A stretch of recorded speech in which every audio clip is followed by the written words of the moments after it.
नमस्कार प्रिय छात्रों, आज हम बीए पाठ द्वितीय वर्ष के प्रथम प्रश्न पत्र के अंतर्गत निश्चित किए हुए महाकवि कालिदास के अभिज्ञान शाकुंतलम नामक नाटक के प्रथम अंक का अध्ययन कर रहे हैं। पूर्व के व्याख्यान में भी आपने प्रथम अंक का अध्ययन किया है। उसको आगे बढ़ाते हुए आज हम इसके छठे श्लोक का अध्ययन करने जा रहे हैं। तो देखिए, सूता सारथी राजानम मृगम च अवलोक्य, राजा को और मृग को देख करके आयुष्मान चिरंजीवीन कृष्ण सारे ददच्चक्षुस्त्वयि चादिज्यकार मुखे मृगानुसारणम साक्षात पश्यामि पिनाकिनम। क्या कह रहे हैं? कृष्ण सारे अदिज्यकार मुखे, कृष्ण सारे मैं इस कृष्ण सार मृग और अदिज्यकार मुखे धनुष चढ़ाए हुए त्वयि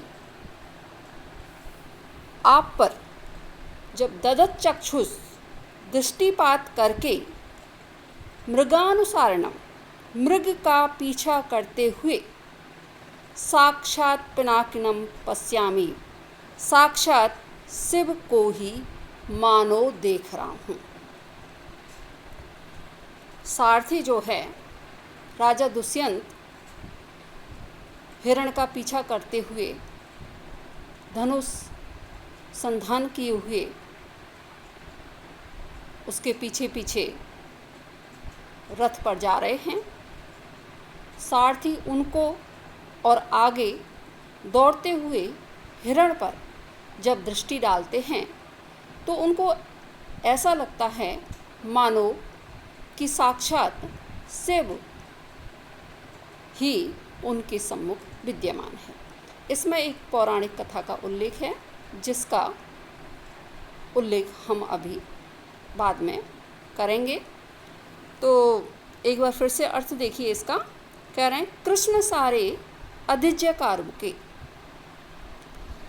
मैं इस कृष्ण सार मृग और अदिज्यकार मुखे धनुष चढ़ाए हुए आप पर ददत चक्षुष दृष्टिपात करके मृगानुसारणम मृग का पीछा करते हुए साक्षात पिनाकिनम पश्यामि, साक्षात शिव को मानो देख रहा हूँ।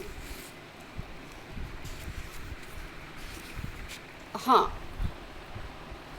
देखिए, जो अभी कहा था कि पौराणिक कथा का संकेत है। कहा जाता है कि शिव के ससुर दक्ष प्रजापति जो हैं उन्होंने अश्वमेध यज्ञ किया। उसमें उन्होंने सभी देवताओं को आमंत्रित किया, किंतु अपने जामाता शिव को आमंत्रित नहीं किया। उस यज्ञ में पार्वती विद्यमान थी। उनके सामने ही दक्ष ने शिव के लिए अपमानजनक शब्द कहे। पति की निंदा को सहन ना कर सकने के कारण पार्वती ने वहीं योग से अपना शरीर त्याग कर दिया। शिव यह समाचार पाकर अत्यंत क्रुद्ध हुए और वहां पहुंचकर उन्होंने दक्ष का वध किया और अतिथियों को भगा दिया। यज्ञ हिरण का रूप धारण करके भागने लगा। शिव अपना पिनाक धनुष लिए हुए उसके पीछे भागे और उसका वध किया।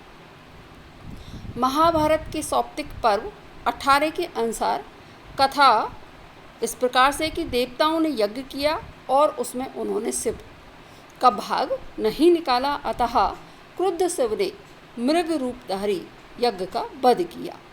वायु पुराण जो है उसमें कहा गया है कि शिव ने स्वयं मृग रूपधारी यज्ञ का वध नहीं किया, अपितु उन्होंने वीरभद्र राक्षस को जन्म देकर यज्ञ के पदार्थ भेजा। जैसा कि रघुवंशम के 11 से 14वें श्लोक में हमें देखने को मिलता है। तो कुल मिलाकर ये है कि पौराणिक इस तरह की कथा है जिसमें हिरण का रूप धारण करके यज्ञ कहें या दक्ष कहें जो हैं वो यज्ञ जो हैं वो आगे हिरण का रूप धारण करके दौड़ते हैं और शिव जो हैं धनुष बाण हाथ में लिए हुए उनका वध करने के लिए उन पीछे पीछे जाते हैं या दौड़ते हैं। इसी प्रकार से यहाँ पर जो राजा दुष्यंत हैं वे भी दौड़ते हुए हिरण का हाथों में बाण और धनुष लिए हुए अनुसरण कर रहे हैं। तो ऐसा लग रहा है सारथी को कि साक्षात शिव ही उनके सम्मुख विद्यमान हैं। इस श्लोक में उत्प्रेक्षा और विशेष अलंकार है। यहाँ पर जो प्रस्तुत राजा है और अप्रस्तुत शिव जो हैं उनके एकत्व की संभावना की गई है, इसलिए यहाँ क्या है, उत्प्रेक्षा अलंकार है। उत्प्रेक्षा का उदाहरण है लक्षण है संभावना मथोत्प्रेक्षा प्रकृतस्य परात्मना। यहाँ पर कुछ लोग कहते हैं कि उपमा अलंकार है, यहाँ उपमा अलंकार नहीं है। भामा जो हैं उनका कथन है कि तिगंत के साथ उपमा नहीं होती है और उपमा में एक क्रिया होती है। यहाँ पर ददत चक्षु और पश्यामी दो क्रियाएं हैं। उपमा मानने पर साक्षात शब्द जो है वो कैसा हो जाएगा, व्यर्थ हो जाएगा, निरर्थक हो जाएगा। यदि पिनाकिनम साक्षात पश्यामी ऐसा अनुभव कर लें तो भी ददत चक्षु के द्वारा पुनरुक्ति होगी। एक ही चक्षु के साथ एक साथ दो स्थान पर होने से विशेष अलंकार है। श्रुति और वृत्ति अनुप्रास भी यहाँ पर है और अनुष्टुप छंद है। श्लोक के षष्ठम गुरुगयम सर्वत्र लघु पंचमम। द्विचतुष्पादियों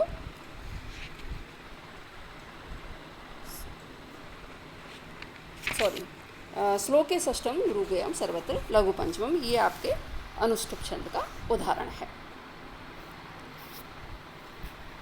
हाँ, अब यहाँ पर नाटक जो है उसमें 5 अर्थ प्रकृतियाँ होती हैं, 5 कार्य की अवस्थाएं होती हैं और 5 संधियाँ होती हैं। 5 अर्थ प्रकृतियाँ जो हैं वो बीज, बिंदु, पताका, प्रक्रिया और कार्य हैं। 5 कार्य अवस्थाएं जो हैं वो आरंभ, यत्न, प्राप्त्याशा, नियताप्ति और फलागम हैं। 5 संधियाँ हैं मुख, प्रतिमुख, गर्भ, अवमर्श और निर्वहन। ततः प्रविशति से लेकर के प्रथम अंक की समाप्ति पर्यंत तक इसमें मुख संधि है, ऐसा कहा गया है। आगे देखिए, राजा सूत हे सारथी, दूरम अमुना सारंगेण वयम आकृष्टा। सारथी, यह मृग हम लोगों को बहुत दूर ले आया है। अयम पुनः इदानीम अपि, अब यह देखो। ग्रीवा भंगाभिरामम मुहुरनुपतति स्यंदने दत्त दृष्टि, पश्चार्देन प्रविष्टः सरपतन भयात् भूयसा पूर्वकायम, दर्भै अर्धावलीड़ै संवृवृत मुख भृंसवि कीर्ण वर्तमा, पश्योदग्रप्लुतत्वात् व्यति बहुतरम स्तोकम उर्व्याम प्रयाति। क्या कह रहे हैं? पश्य यानी देखो, अनुपतिति स्यंदने, अनुपतिति यानी पीछे आते हुए या पीछा करते हुए हमारा ये जो रथ है उस पर, स्यंदने यानी हमारे रथ पर, मुहु बार बार, ग्रीवा भंगाभिरामम अपनी गर्दन को मनोहरतापूर्वक मोड़ करके, दत्त दृष्टि दृष्टिपात करता हुआ, पश्चार्धेन प्रविष्टः सरपतन भयात भूयसा पूर्वकायम। क्या करें? सरपतन भयात, बाण लगने के भय से, भूयसा पूर्वकायम अपने अधिकांश पृष्ठभाग को, पूर्व भाग में प्रविष्ट कराए हुए से या समेटे हुए। श्रम विवृत मुख भ्रंश भी, परिश्रम के कारण खुले हुए मुख से भ्रंश भी गिरते हुए। दरवई अर्धावलीड़ई कीर्ण वर्तमा, जो कुसा के भाग हैं अर्धचर्वित, उनके द्वारा मार्ग को व्याप्त करता हुआ यह जो मृग है उदग्र प्लुतत्वात्, ऊंची कूद के कारण या उछल उछल के कारण, व्यति बहुतरम, आकाश में अधिक, उर्व्याम स्तोकम प्रयाति, पृथ्वी पर कम चल रहा है। देखिए, ऐसा लग रहा है जैसे मानो हमारे सामने ही हिरण दौड़ रहा है। महाकवि कालिदास की ये एक अतिरिक्त विशेषता है कि उनके द्वारा किया हुआ जो वर्णन है या चित्रण जो है वो वास्तव में चित्रण है, यानी वो चित्रवत हमारे सामने प्रकट हो जाता है। जैसे चलचित्र जो है वो एकदम हमारे सामने, अब इसमें एकदम जो दौड़ता हुआ हिरण है उसका चित्र हमारे सामने उपस्थित हो गया है। तो क्या कह रहे हैं वो कि ये आप सब जानते हैं कि जैसे कोई दौड़ रहा होता है आगे और पीछे पीछे राजा दुष्यंत जो हैं अपने रथ पर आरूढ़ होकर के उसका अनुसरण कर रहे हैं। तो हिरण जो है उसको बार बार ये डर लग रहा है कि कहीं ऐसा नहीं हो कि मेरे बाण लग जाए, तो बार बार क्या कर रहे हैं, अपनी दृष्टि को डाल रहे हैं। और जब डाल रहे हैं तो उससे पूर्व जब वो रथ ने वहाँ पर प्रवेश किया था तपोवन में, तब हिरण जो है क्या कर रहा था, कुसा जो है या घास जो है उसको खा रहा था। लेकिन जैसे ही उसने रथ देखा तो वह दौड़ने लगा डर के कारण। तो उसका जो मुख है, अब जब हम दौड़ते हैं तो क्या होता है, हाँफनी भरती है। हाँफनी भरेगी तो क्या होगा, हमारे मुख में जो भी कुछ होगा वो गिरता जाएगा।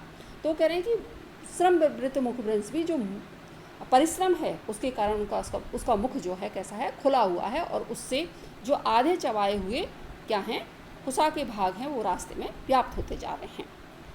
क्योंकि ये आप जानते हैं कि जो पशु होते हैं वे एक बार में सारा खाना जो है वो क्या करते हैं, निगल लेते हैं, और जब वो विश्राम करते हैं उस समय वो उसको जुगाली करते हुए चबाते रहते हैं। फिर कह रहे हैं पश्योदग्र प्लुतत्व व्यति बहुतरम स्तोकम उर्व्याम प्रयाति। और हिरण जो है वो कैसा दौड़ता है कि एक बार यहाँ पैर रखे लेकिन दूसरी छलांग उसकी इतनी दूर होती है कि दूसरे पैर काफ़ी दूर पृथ्वी पर जा कर के गिरते हैं। तो कह रहे हैं कि इस तरह से ऐसा लग रहा है मानो ऊंची ऊंची जो उछाल कूदें कर रहा है उसके द्वारा यह पृथ्वी पर तो कम चल रहा है और आकाश में बहुत अधिक चल रहा है। इसमें एक शब्द है दत्त दृष्टि।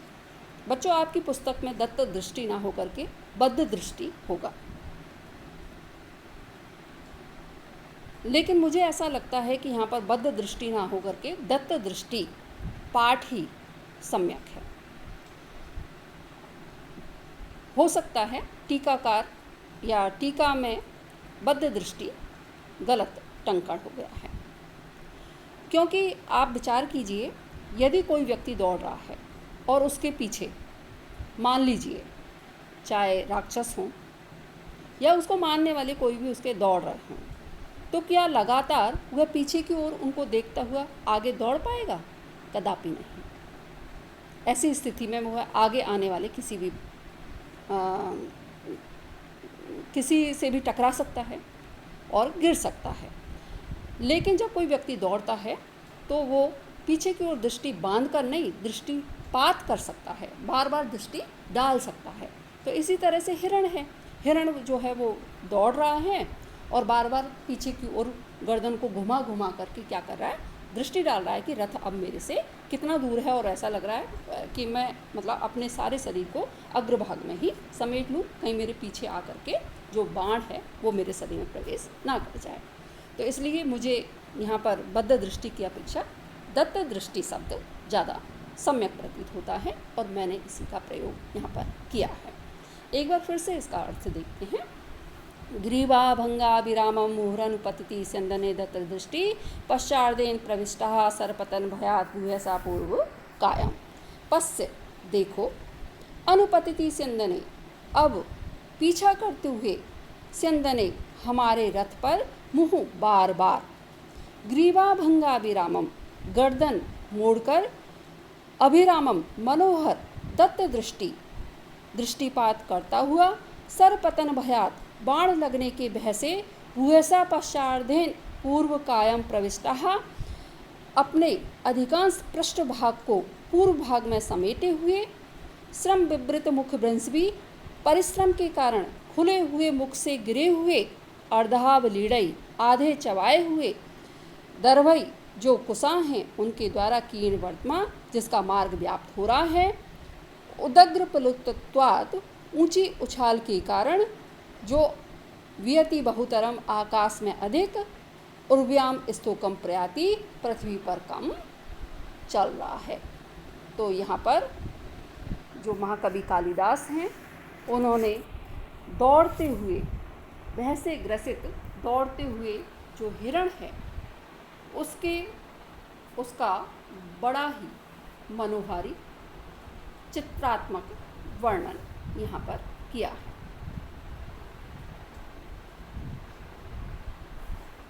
श्रगधरा इसमें छंद है। आप इसके जब व्याख्या करते हैं, विशेष लिखेंगे, तो उसमें दत्त दृष्टि और बद्ध दृष्टि दोनों पाठ हमें संस्करणों में, कई संस्करणों में बद्ध दृष्टि है, कई में दत्त दृष्टि है। इसका उल्लेख कर सकते हैं कि आपने दत्त दृष्टि यहाँ पर क्यों माना है, या बद्ध दृष्टि आपकी अगर प्रश्न में पूछा आता है, प्रश्न में अगर आपके में श्लोक आता है उसमें बद्ध दृष्टि लिख रहा है, तो आप उसमें टिप्पणी में कर सकते हैं कि हाँ, बद्ध दृष्टि के स्थान पर दत्त दृष्टि होना चाहिए, और क्यों होना चाहिए यह भी आपको स्पष्ट करना होगा।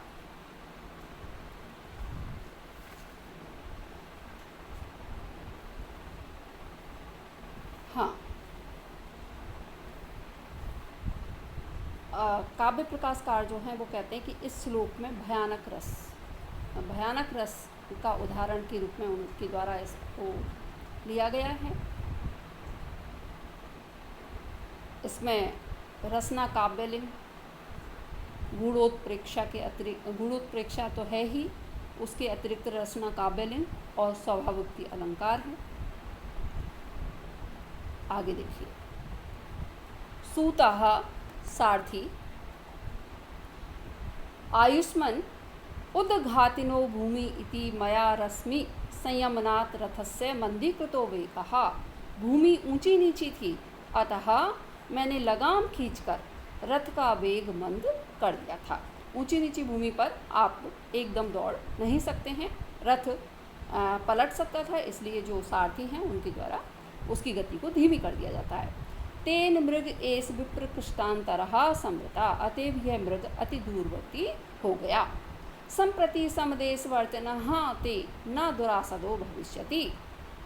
अब आप समतल भूमि पर हैं, आपके लिए दुर्लभ नहीं होगा। राजा तेन ही मुच्यताम ईश्वहा, तो लगाम जो है उनको ढीली कर दीजिए। सूता सारथी यद आज्ञापयति आयुष्मान, जैसी आपकी आज्ञा, रथ वेगम निरूप्य, रथ के वेग का अभिनय करके, आयुष्मान पश्य पश्य, आयुष्मान देखिए देखिए। श्लोक देखिए आगे, मुक्ते सुरश्मि सुनिरायत पूर्व काया, निष्कंप चामर शिखा निभृतोर्धकर्णा, आत्मोद्धतयपि रजोभि अलंघनीया, धावंत्यमी मृगजवाक्षमयेव रथ्या। क्या कह रहे हैं कि रश्मिसु मुक्तिसु, लगाम ढीली करने पर, अमीरथ्या, ये जो घोड़े हैं,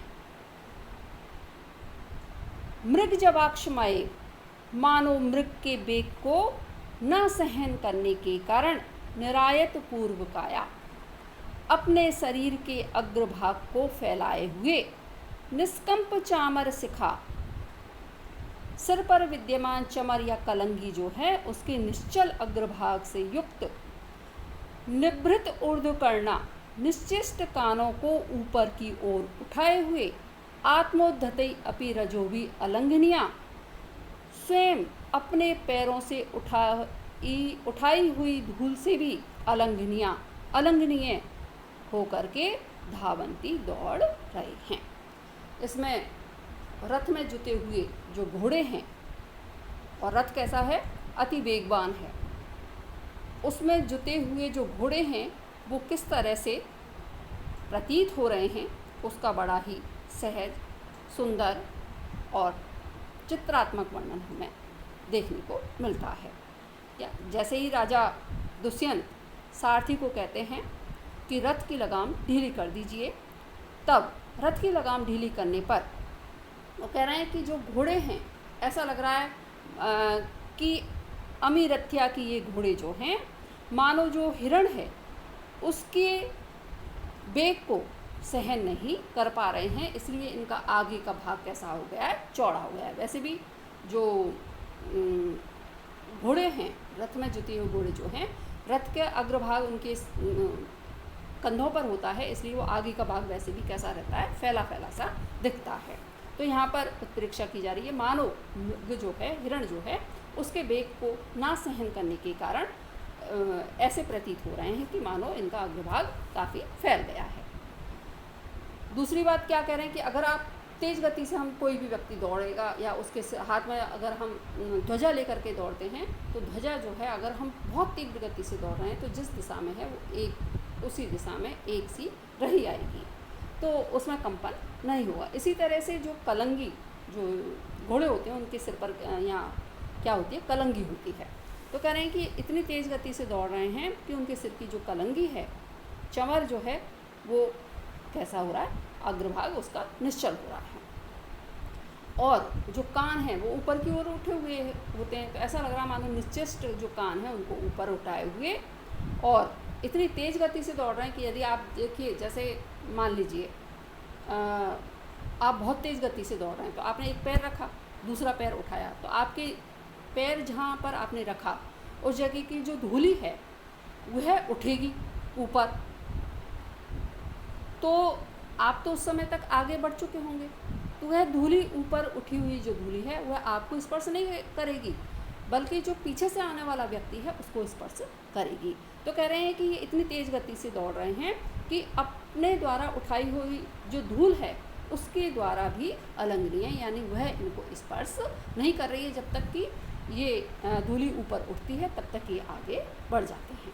एक बार फिर से इसका अर्थ देखिए, रश्मेषु मुक्तेषु अमीरथ्या, लगाम ढीली करने पर ये घोड़े मानो मृग जवाक्षमया एवं मृग के वेग को ना सहन करने के कारण निरायत पूर्व काया, अपने शरीर के अग्रभाग को फैलाए हुए, निष्कंप चामर शिखा, सिर पर विद्यमान जो चमर या कलंगी है उसके निश्चल अग्रभाग से युक्त, निभृत ऊर्ध्व करना, निश्चिष्ट कानों को ऊपर की ओर उठाए हुए, आत्मोद्धतयपि, अपने द्वारा उठाई हुई जो रजोबी धूलि है उससे अलंघनीय स्पर्श नहीं किए जाते हुए धावंती तीव्र गति से दौड़ रहे हैं।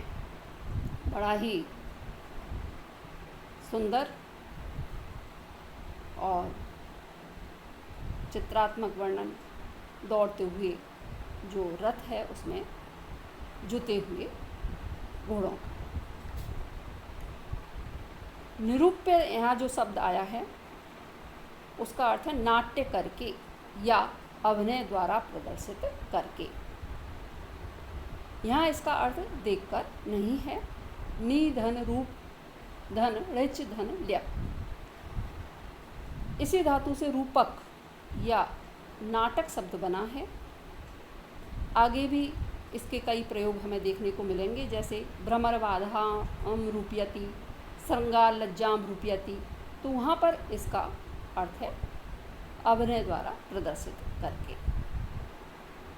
निरायत पूर्व कायम, निरायत आदि जो चार विशेषण घोड़ों की तीव्र गति का संकेत करते हैं। घोड़े जो हैं बहुत तीव्रता से दौड़ रहे हैं, अतः उनके शरीर का अगला भाग कैसा हो रहा है, फैल करके लंबा हो रहा है। निष्कंप चामर शिखा, चामर चमर नामक जो हिरण की पूंछ होती है उसके सफ़ेद बालों से बनता है, और मक्खियाँ आदि जो हैं उनको उड़ाने के काम में ये आता है।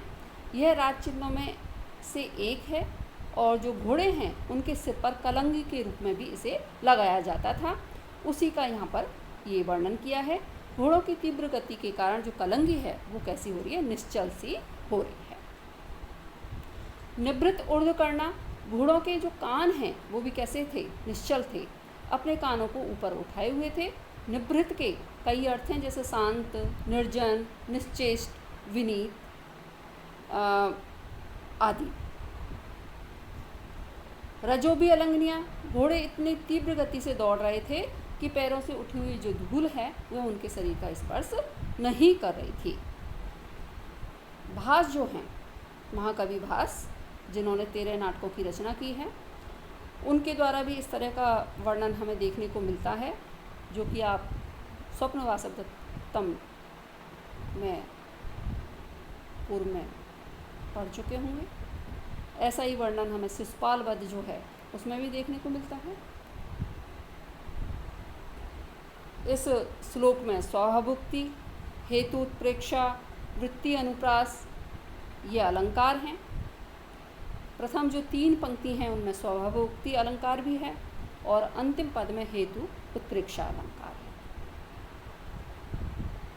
बसंत तिल का छंद है और बसंत तिल का जो छंद है उसका लक्षण क्या है, देखिए, उक्ता बसंत तिलका तवजा जगऊ गा, ये इसका उदाहरण लक्षण है। आप बच्चों जो छंद हैं आपकी पुस्तक में सबसे अंत में दिए हुए हैं, आपके कोर्स में हैं, आप उनके लक्षण सहित याद करें उनको, और साथ में जो अभिज्ञान शाकुंतलम में उनसे संबंधित उदाहरण हैं उनका भी अवलोकन करें और कंठस्थ करें।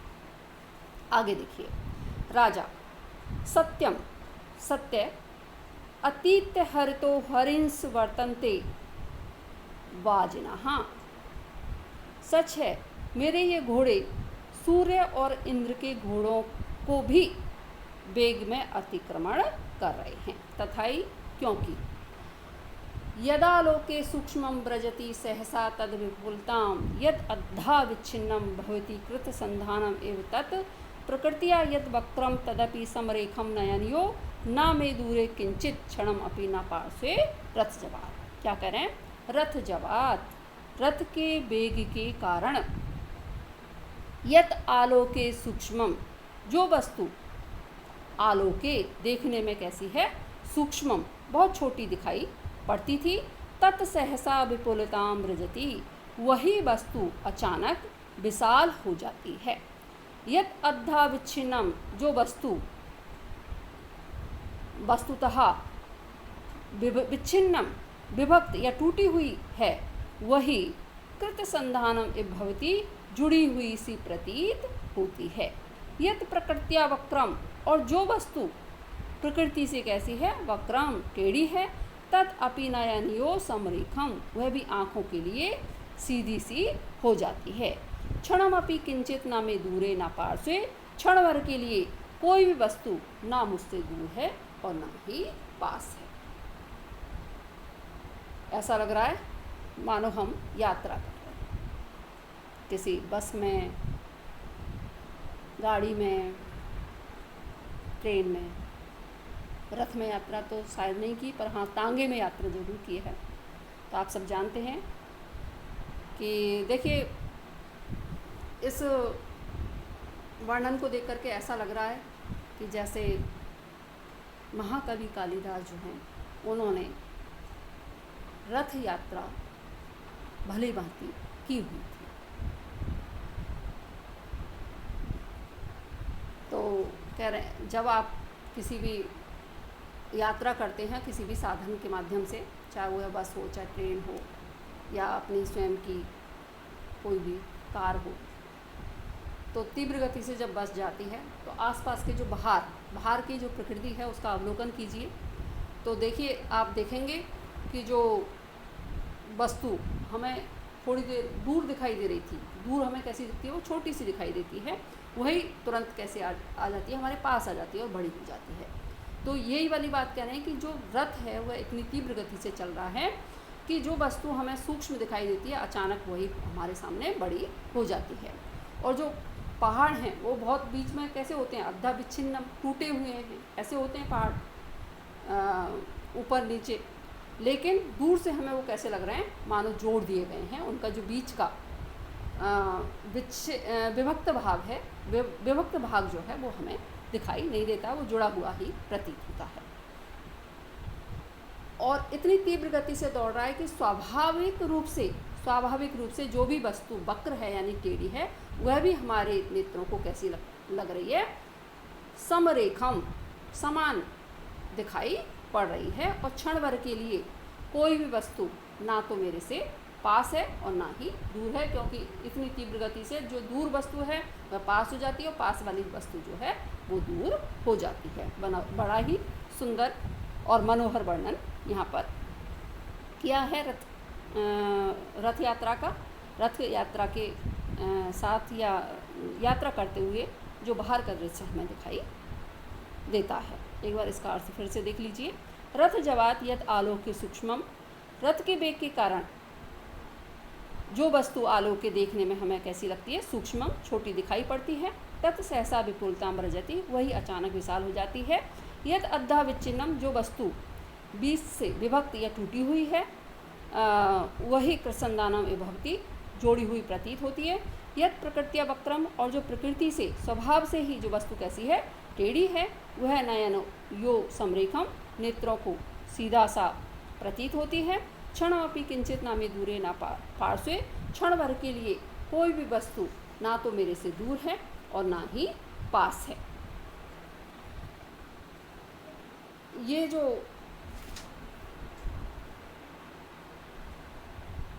आपका श्लोक है, इसमें जो वृक्ष आदि एक तरह से जो बाहरी वातावरण है उसका बड़ा ही सुंदर वर्णन किया गया है। और रथ के वेग जो है उसके साथ साथ वस्तुएं हमें कैसी प्रतीत होती हैं, इसका मनोरम और चित्रवत वर्णन यहाँ पर है। इस श्लोक के जो चारों पद हैं उनमें पादों में स्वाभावोक्ति अलंकार है। प्रथम पाद में विरोधाभास अलंकार है, जो सूक्ष्म है वही विशाल हो जाता है, तो क्या हुआ, विरोधाभास हुआ। दूसरे और तीसरे पाद में उत्प्रेक्षा अलंकार है।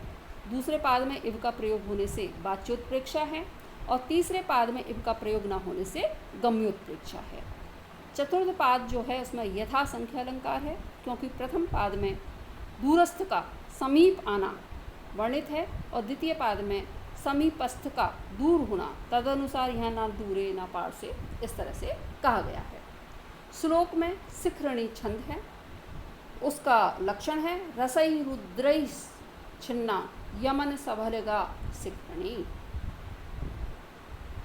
आगे देखिए, सूत सारथी पस्य एनम व्यापद्यमानम, इसे मारे जाते हुए देखो, यानी वो कह रहे हैं इस मृग को अब मैं संधानित कर रहा हूँ या मार रहा हूँ, इसको मारे जाते हुए देखो।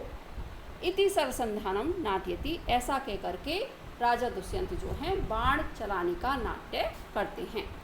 नेपथ्य, उसी समय नेपथ्य में ध्वनि आती है। अब नेपथ्य क्या है, पर्दे के पीछे से जो बात कही जाती है उसे हम नेपथ्य में कहते हैं। यहाँ पर प्रासंगिक अर्थ की सूचना के कारण अंतर संधि है।